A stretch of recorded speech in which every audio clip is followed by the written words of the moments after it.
I'll do my best.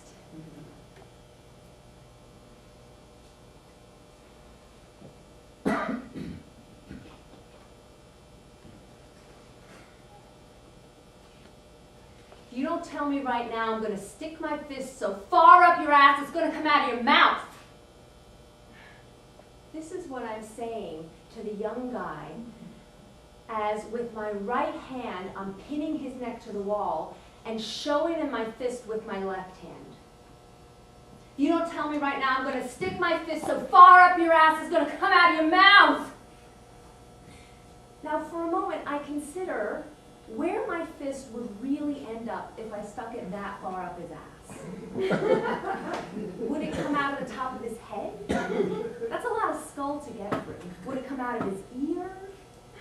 Maybe the brain. I'm going to stick my fist so far up your ass it's going to come out of your brain. Maybe, but then where would it really come out? Would it come out of his eye socket, his nose? I think the mouth is really the most direct route from the ass. So there I am, holding this guy's neck with my right hand, showing him my fist with my left hand. If you don't tell me right now, I'm going to stick my fist so far up your ass it's going to come out of your mouth. It's really fun to say. By the way, this is all happening in my dreamscape. This is not unfolding in this reality. It's happening in another dimension. And in this dream, I am back at 32 Bergen Street in Brooklyn at the 4-story townhouse where I grew up. And my father is there. And he looks young, like he's only 75. His beard is back. And he's effervescent. And his big blue eyes are sparkling. And he's wearing this little green cap on the top of his head. And these long strands of beads that are mine, though I have no idea where they are at this point. And he's hopping from foot to foot, doing a little mob blossom dance.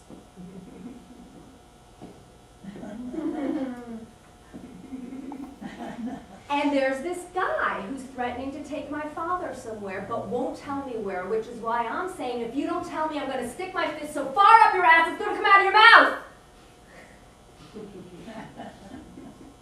Now, there's really only two things that bring up violent urges in me. One is animal abuse, any type of animal abuse, and I'm immediately in a fantasy about slashing off the nose of the perpetrator or bashing their head in with a lead pipe until their brains ooze out of their ears. It's gross, right? And I don't even watch violent movies. The other thing is anytime I feel that my father is being threatened, and that only ever happens in my dreamscape. Now, I'm not a tough guy. I mean, I'm tough in the way that a strong woman who's also an entrepreneur and has had life experience is tough. But I'm not a tough guy. You know, I don't say things like, you want to say that to my face? Or, do that again, I'm going to make you sorry you were ever born. Right? I'm a yoga teacher. I say things like, listen to your body's wisdom and deepen your breath and namaste.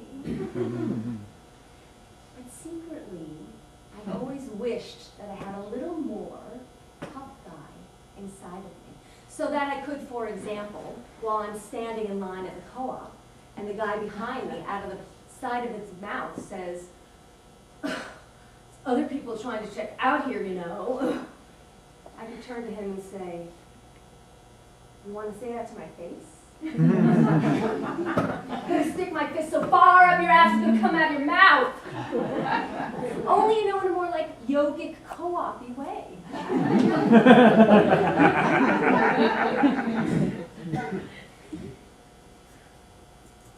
So I'm in this dream, and I'm back at 32 Bergen Street, and my father is with me, hopping from foot to foot, doing his little Bob Blossom dance. And there's this guy threatening to take my father somewhere, and he won't tell me where. And I'm fully engaged in this scene with these characters. And at the same time, there's a part of me watching the dream unfold. And simultaneously spinning another dream about the last year of my father's life. And she's dreaming about pushing him in his wheelchair along the bluffs as he greets every single passerby. Hello! Hello! Hello! Dreaming of the moments when I lean over to kiss his forehead and he takes my long hair between his fingers and says, "Pretty." Dreaming of the day I find him dead in his bed at the fireside convalescent home with a huge fly perched on the left side of his upper lip. And this part of me that's both watching the dream that's taking place on 32 Bergen Street and spinning the dream about my father's last year on this earth is also, like a wizard, somehow bridging all these elements of the dream together, merging 32 Bergen Street with my father's effervescent spirit, merging the tough guy with 32 Bergen Street, merging everything together, weaving it together, merging until it's all united in my heart in this big explosion of golden light.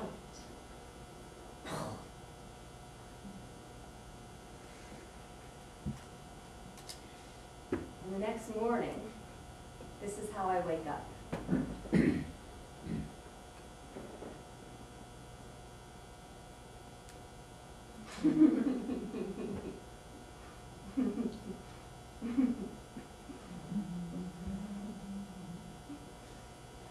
And the reason is because, first of all, I got to say I'm going to shove my fist so far up your ass it's going to come out of your mouth.